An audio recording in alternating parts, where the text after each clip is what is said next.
We are, as a people,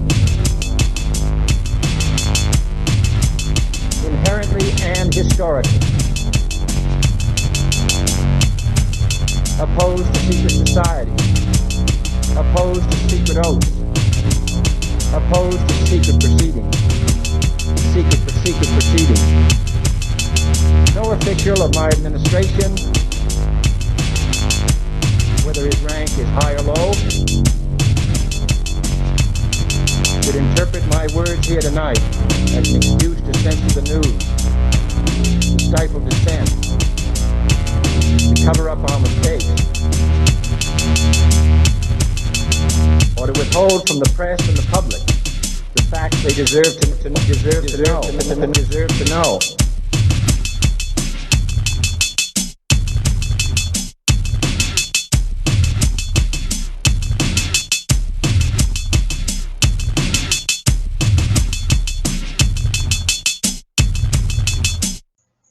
Welcome to Conspiracy Corner Podcast, everyone. This is Abe, your host. It is 5:53 a.m., Monday, March 21st, 2022. As far as an update, I'm off today. Might do some hiking, not sure yet. Probably going to hit up Shakertown again, do a new trail that we haven't done, or maybe do another trail that we haven't finished. Who knows? Probably cook some dinner, shower, shave, maybe do another podcast later tonight. Just got off work. It was a pretty chill night. Just me and some other dude. Got everything done. It was just pretty steady, pretty chill, relaxing, just listening to some Tinfoil Hat. And that's about it as far as updates. Today we are doing Mary Pearcey. We're doing true crime again, finishing up part 2. I noticed that somebody was asking what happened to the rest of the story, and it's like, anytime you guys see a part 1, just always expect a part 2. So yeah, we're going to finish that off today. By 9 a.m., the road was completely blocked, and mounted police were required to clear a path for the hearse and mourning coach. The sight of Frank Hogg excited the crowd, who hooted and hissed at him. Further crowd demonstrations occurred at the gates of St. Pancras Cemetery, where more than 200 mourners at the graveside were drenched by heavy rain. Feelings against Hogg ran so high that he was, according to the News of the World, quote, the object of sallies of an unfriendly nature, unquote. The Reverend Robert Finch appealed to bystanders to behave themselves. On completion of reading of the Lord's Prayer, the crowd broke ranks and rushed to get a view of the still open grave. To complete a thoroughly miserable day for Frank Hogg, he was further abused as his carriage left the cemetery. The magistrate's hearing resumed on the 3rd of November after the burial of the victims.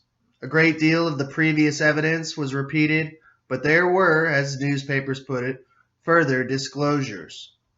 Charlotte Priddington was the wife of a Midland Railway employee. She was also Mary Pearcey's neighbor. About 4 p.m. on the 24th of October, she heard the unmistakable sound of breaking glass coming from the direction of Mary Pearcey's house. She called over the fence to her neighbor, but received no answer. As she went back into her own house, she thought she heard a child cry as though in pain.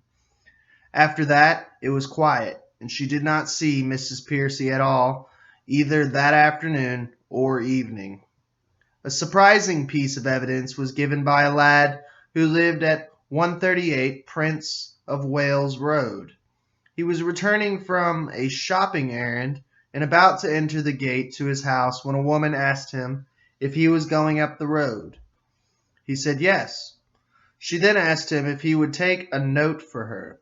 He agreed, and she gave him the note with the instructions to deliver it to number 141 Prince of Wales Road, and to be sure to give it to Mrs. Frank Hogg. She gave him a penny for his trouble, and Willie went on his way. On completion of his errand, he found the woman was waiting for him. She beckoned to him and asked questions about the person to whom he had given the note. He said that he handed it to a tall woman. His questioner thanked him and walked away. This incident took place at about 11 a.m. on October 24th, and Willie Holmes identified the woman who asked him to deliver the note as Miss Mary Pearcey. "I knew her by her face," said the lad. Sarah Sawhill, who searched female prisoners at Kentish Town Police Station, recounted a conversation she had with Mary Pearcey after she had been charged and during the time she was being searched. She appeared to have been affronted because Mrs. Hogg cut her in the street, but had sent her a note inviting her to tea. "Did Mrs. Hogg come?"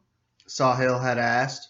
Mary Pearcey replied, "Yes, between 4:15. As we were having tea, Mrs. Hogg made a remark that I did not like. One word brought up another, and then stopped and said, 'Perhaps I had better not say any more.'" John Charles Pearcey, the 25-year-old carpenter, whom Mary had lived with for 3 years, also gave evidence to the magistrate. Quote, "She took the name of Pearcey whilst living with me," he said. After their relationship had ceased, he saw her with other men, including Frank Hogg and Charles Crichton. He had last seen her on the 23rd of October, when he passed her house in Priory Street at about 9:30 in the morning. He noticed that the blinds of the house were drawn and commented on it. Mary explained that her younger brother, aged 14, had died and she was in mourning for the funeral. John Pearcey identified the woolen cardigan which had been found wrapped around the head of the murdered woman. "It is the one I used to wear when I lived with the prisoner," he said. "When I went away from the prisoner, I left the jacket behind me. Since I wore it, the sleeves and the buttons have been cut off. I can identify the cardigan jacket by a hole in the left-hand pocket, and by the pocket on the right being missing." Asked if he was on good terms with the prisoner, he replied, "Decidedly not." Despite his estrangement from Mary, Pearcey appeared to settle the question of the gold wedding ring, which he said belonged to her and had often seen it on her finger.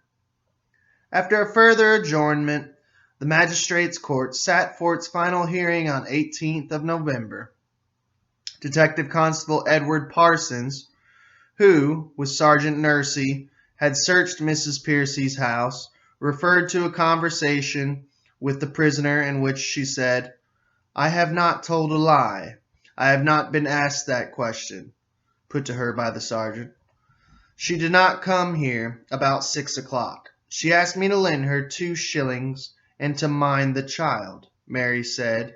She refused both requests. Charles Britt, a resident of Great College Street, Camden Town, had a stable in Priory Mews. While walking to the stable along Priory Street on the 24th of October at about 3:10 in the afternoon, he noticed a perambulator outside number 2. It stood blocking the pavement, and he had to walk around it and onto the road to pass by. Finally came a recital of medical evidence during which Mary remained perfectly composed.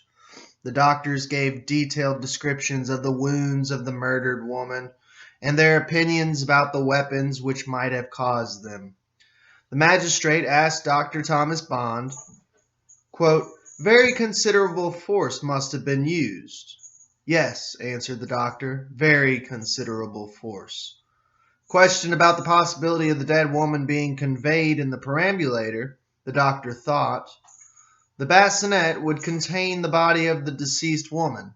The fact that its head was almost separated from its body facilitated its being bent up." Regarding the death of the child, Dr. Pepper gave the cause as either smothering, suffocation, or exposure to the cold.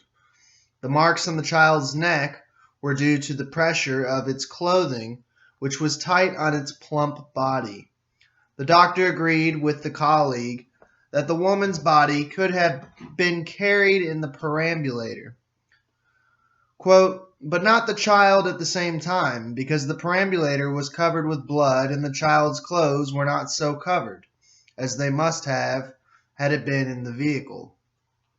The evidence was thus concluded, and the magistrate formally cautioned the prisoner and asked her if she had anything to say. Mary replied in a firm voice, no, sir, I beg to reserve my defense.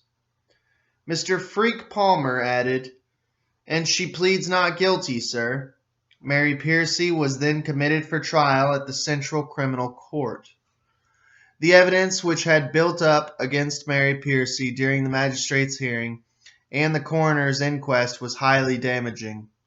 Despite this, most of the public's indignation was directed against Frank Hogg. Fortunately, neither had long to wait for the next phase of the affair, which was Mary's trial at the Old Bailey. This began on the 1st of December and lasted 3 days. She was brought before Mr. Justice Denham and Mr. later Sir Forrest Fulton MP, leading the prosecution and her defense in the hands of Mr. Arthur Hutton, who had been briefed by Mr. Freak Palmer. Mary wore a black dress over which was a brown buttoned cloak. Her hair was brushed back and her blue eyes shone out of an intelligent face. In answer to the 2 charges, she pleaded not guilty, in a clear, unfaltering voice. The proceedings started with a little tantrum by the judge, after accusing one of the jury who expressed doubts about the legality of the capital punishment. Mr. Justice Denham stated that he had received an anonymous letter. The contents had obviously enraged him, and he said that if he could find the author, he would subject him or her to very severe punishment. With that, he threw the offending document onto the floor of the court. Mr. Forrest Fulton opened the prosecution by remarking that the prisoner was passionately attached to Mr. Hogg, who had stated that nothing improper had occurred between them until after his marriage to the late Mrs. Hogg.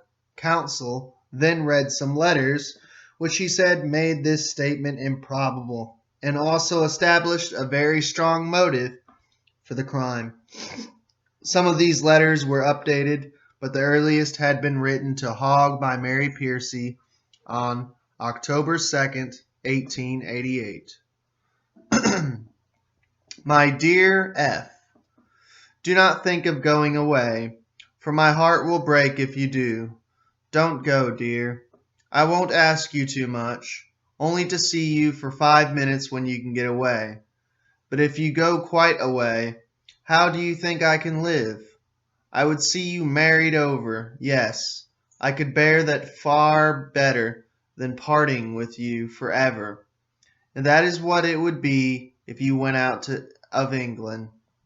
My dear loving F., you was so downhearted today that your words gave me much pain.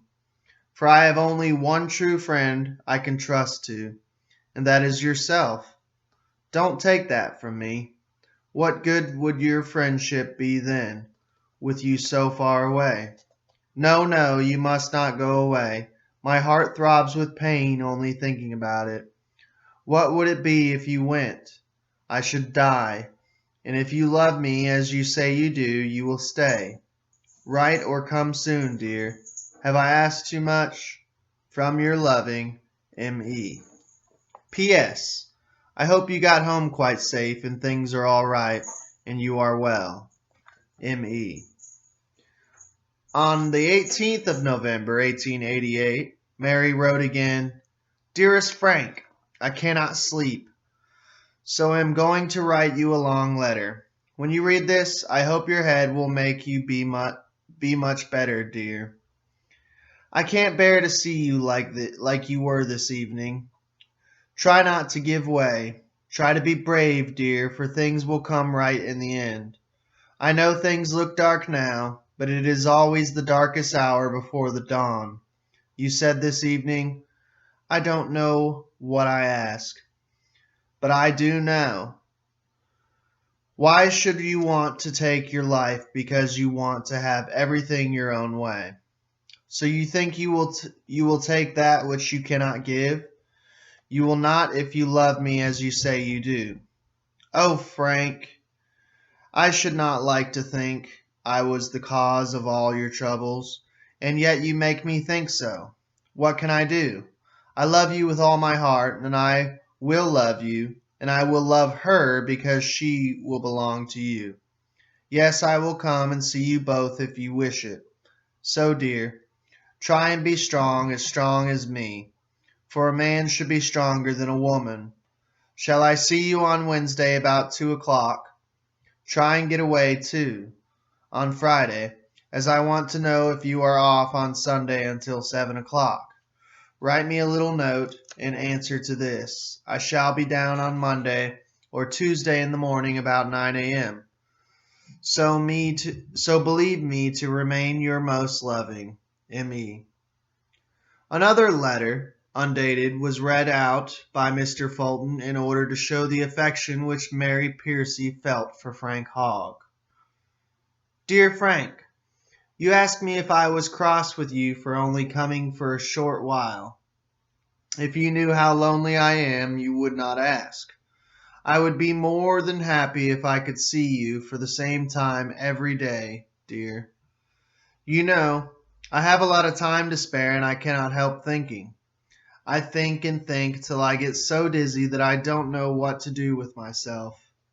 If it was not for your love, dear, I don't know what I should really do, and I am always afraid you will take that away. And then I should quite give up in despair, for that is the only thing I care for on earth. I cannot live without it now. I have no right to it, but you gave it to me, and I can't give it up. Dear Frank, don't think bad of me for writing this. I do hope your cold will soon go away. Hoping to see you tomorrow with love from your ever loving and affectionate M.E. P.S. Don't think anyone would know the handwriting. Prosecuting counsel, having demonstrated love of Mary Pearcey for a man about to marry another woman who was carrying his child, then exonerated Hogg from complicity in the murder. The prosecution's reconstruction of events was that Phoebe Hogg had been lured into Mary Pearcey's kitchen, where she was struck on the head with such violence as to cause convulsions. Mrs. Hogg became violent. Windows were broken in the struggle, and Mrs. Pearcey dealt 3 blows to her victim after nearly severing her head with a knife. The body was then put into the perambulator and wheeled to Crossfield Road, where it was deposited on the pavement. Later that evening, a second journey was made between 9:45 and 10:20 to dispose of the child. The unfortunate Frank Hogg went to the witness box on the first day of the trial and was again tested on the question of intimacy. He denied that he had been, as he put it, criminally intimate with Mary Pearcey until December 1888, although he admitted he might have kissed her in friendship. More letters were quoted, but Hogg repeated his answer. At this point, the judge stepped in. Had you not said you loved her? He asked. Hogg replied, yes. Defending counsel pursued the witness by reading another letter, dated 19th October 1888, that is before Hogg was married. This epistle read, Frank dear, you said you thought I loved you. What did you mean by that? Did you know that I do? How can I prove to you that I do love you dearly? If there is anything I can do to prove it, I promise it shall be done. You have more power over me than anyone on earth. When I say that I say all, do have a wee note for me when I come tomorrow. I come tomorrow. I hope you did not get into any bother. Good night, dear. Do you mean to say that at that time that letter was written there was no intimacy? Inquired Mr. Hutton. Yes, answered Hogg. I will say that there was none. The by now familiar procession of witnesses followed Hogg, and the evidence was largely a repetition of that given at the magistrate's hearing. Inspector Bannister provided one new item when he detailed the search carried out by Second Priory Street. He said he found a large button in the dustbin. It was a distinctive article embossed with a classical figure playing the lyre. The button corresponded with those on the jacket worn by Mrs. Hogg, one of which was missing from the sleeve. The second day of the trial concluded with the speeches of counsel. Mr. Forrest Fulton believed the evidence showed a clear motive for the crime. That lay in the strong passion which Mrs. Pearcey had for Hogg, and it inspired animosity on her part for the woman he married. There was conclusive evidence that Mrs. Hogg had been at Second Priory Street, and it would be an extraordinary flight of imagination to come to the conclusion that the murder was perpetrated in any other place. Mr. Hutton referred to the chain of circumstantial evidence. He pointed out that wherever one witness placed the accused in Prince of Wales Road at a particular time, another testified that she had seen her in Priory Street at the same time. Of the letters written to Hogg by the accused, he said she had expressed herself in terms of passionate devotion. Mary, do anything, but leave me not. Marry her, and I will treat her as a friend. And this, declared Mr. Hutton, is what she did. He believed that the ferocious nature of the crime made it impossible to accept that a woman of the prisoner's physique could have committed it. Moreover, if the murder had been premeditated, as suggested, why did the accused not take pains to avoid detection? The defense contended that the Hampstead mystery, as the case had become known, remained a mystery. The final day of the trial produced great demands for places in the courtroom. Most would-be spectators were disappointed and had to be satisfied with mere proximity to the great events by standing outside. As usual, Mary appeared composed as the judge launched into his 2 3/4 hour summing up. Of Frank Hogg, he said, no man ever gave himself a viler or more loathsome character. A witness, so far as this is concerned, you would be slow to believe. Mr. Justice Denham reviewed the evidence in detail and highlighted one or two facets. The alleged confession made by Mrs. Pearcey to the woman who searched her did not amount to a confession. It was simply an important piece of evidence. Referring to young Willie Holmes' evidence, the judge found it fair to say that the boy admitted he did not understand what she meant when the accused asked him if he had given the note to a tall elderly person with a fringe, that is, to Mrs. Hogg. The jury retired at 1:20 p.m., taking with them various exhibits, including the perambulator and the knives. After being out for 52 minutes, they indicated they were ready to return and filed back into the court. The clerk of arraigns asked, "Have you agreed on a verdict, gentlemen?" "We have," answered the foreman.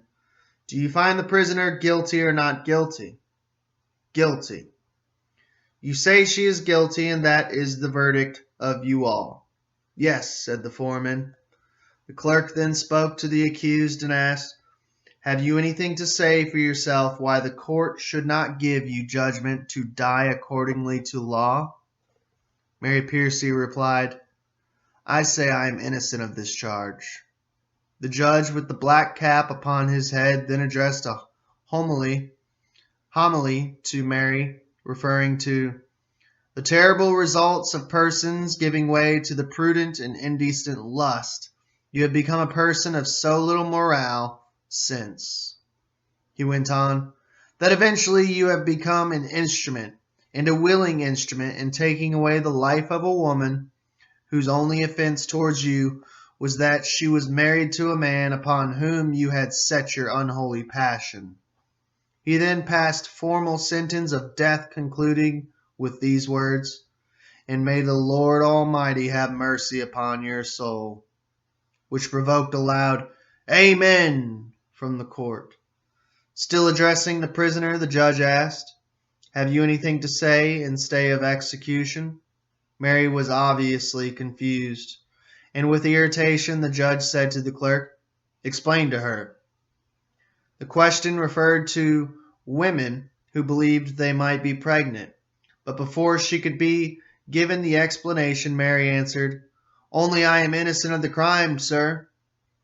She was then removed from the dock, herself still composed, while several women sobbed in the court. Mary Pearcey was put in Newgate prison, where dejection overtook her former composure. She was visited by her mother, Mrs. Wheeler, who was allowed to kiss her daughter. Mary was much distressed and cried bitterly.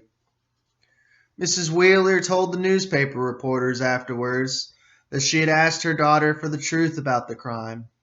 Mary said, "Mother, I knew nothing about it." Her mother pressed her, "Do pray, dear, tell me the truth." "Oh, mother, as I expect I meet my Maker in a few days, I cannot tell a lie. I know nothing whatever about the murder.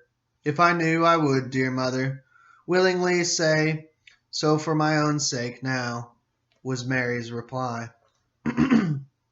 Mr. Freak Palmer, Mary's solicitor, drew up a petition to the Home Secretary, Mr. Henry Matthews, saying that at the time of the murder his client's mind was impaired and she was incapable of controlling her actions.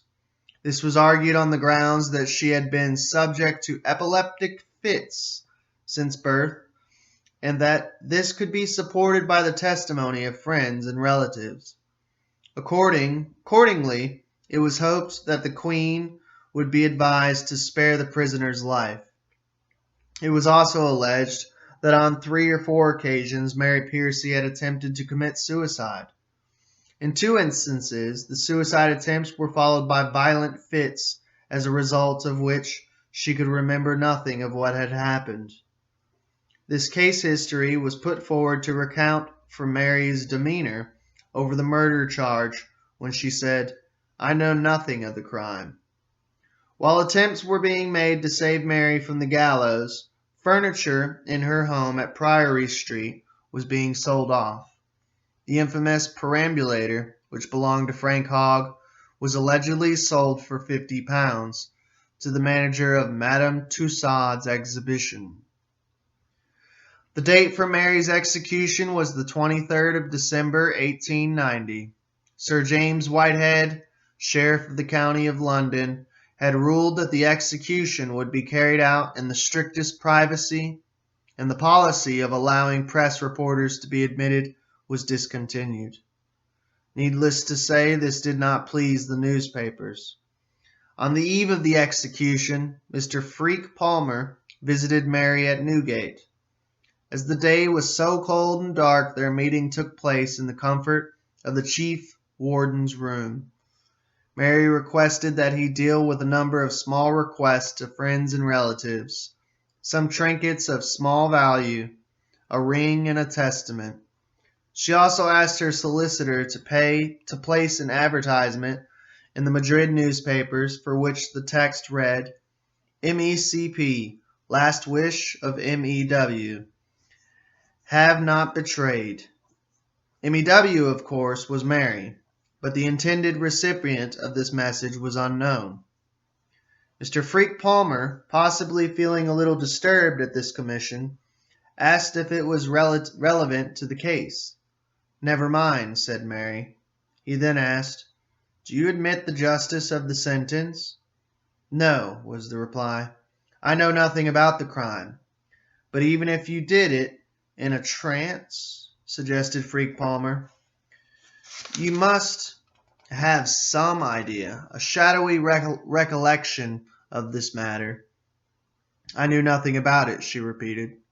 Still disturbed, her solicitor asked, "Under these circumstances, let me ask you whether you are satisfied with what we have done for your defense, and the efforts we have since made on your behalf." "I am perfectly satisfied. I don't think any more could have been done."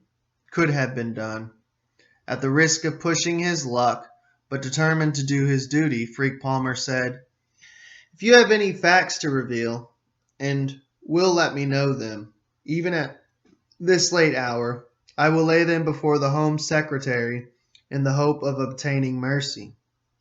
"I have nothing more to say," answered Mary with finality. "Don't forget about those things. Goodbye." A short while later, Mary was visited by her mother and sister. She was solicitous about her mother's health and was quite calm and collected. She reassured her mother, "I am quite prepared to die, but I knew nothing about it." She broke down when her visitors left, and was said to be even more desolate when Frank Hogg, whom she had requested to visit her, failed to appear. Despite his lack of faith and feeling, Mary left a note for his sister in which she exonerated Frank from all blame in connection with the crime. A few minutes before 8 a.m., on the morning of execution, with the prisoner's passing bell already sounding, a bevy of officials proceeded to the condemned cell. Mary was told that her hour had come. She was reported to have acted with the most extraordinary fortitude, and to have added nothing to any of her previous statements.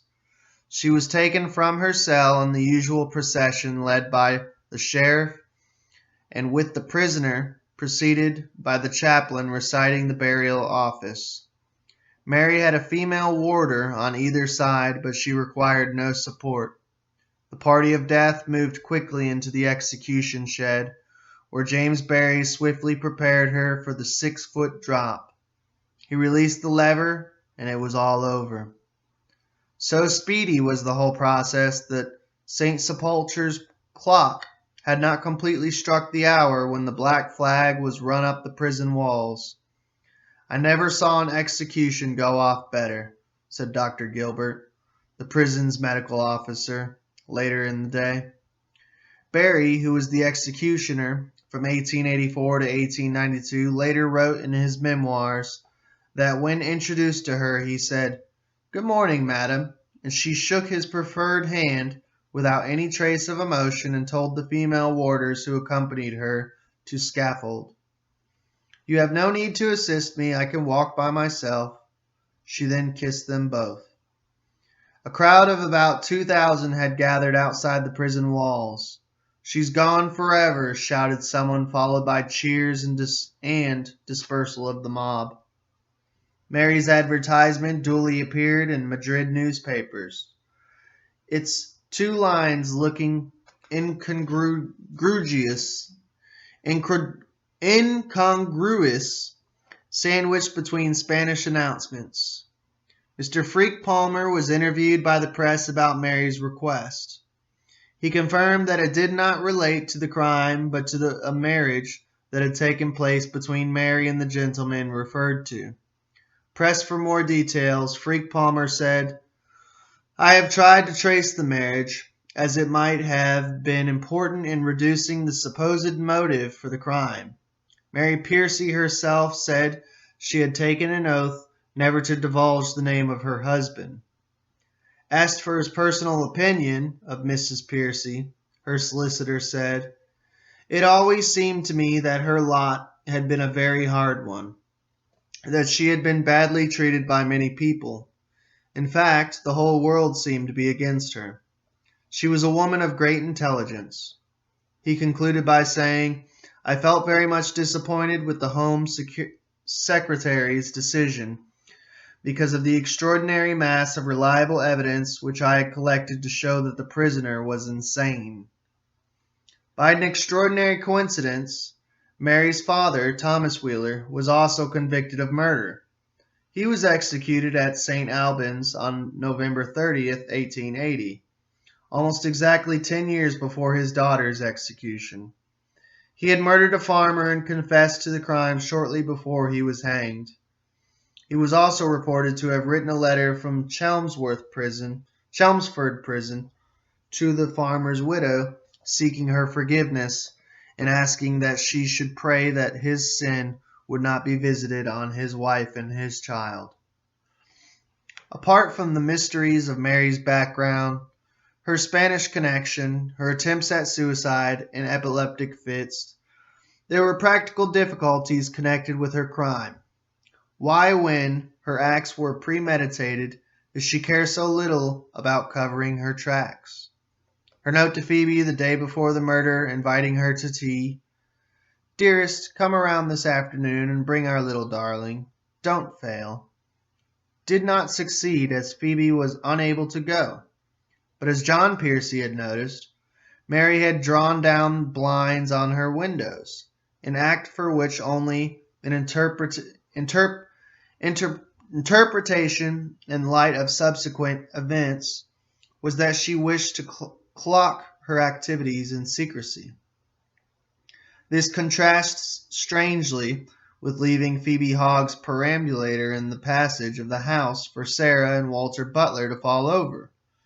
That she had done so little to clean up the blood in her parlor or even to dispose of her own blood-stained clothing was patently inviting suspicion. It is interesting that Walter Butler, who encountered her in his passage of the house in Priory Street, within minutes of her wheeling Phoebe's dead body through the streets, should think her boozed. Perhaps she was intoxicated, or, and it is an interesting field for speculation, she might have been in an epileptic state. Quite early in the investigation of the murder, doubts were expressed that a woman could have brought to bear the force required to inflict the fatal wounds, and there was talk of an accomplice. The demonic strength needed to wield a poker and knife so savagely is perhaps understandable in terms of the quick exercise of furious passion. What is less easily comprehended is the sustained strength demanded of a woman to push a heavy corpse in a perambulator through busy streets for a distance of close on 2 miles, some stretches of the journey being uphill. Whether the seclusion offered by Crossfield Road had been worked out by premeditation or by necessity from fatigue will never be known. At any rate, the body was dumped and the load lightened, but the journey was not finished. The next stage was a mile-long walk to leave the child's corpse on waste ground in Finchley Road.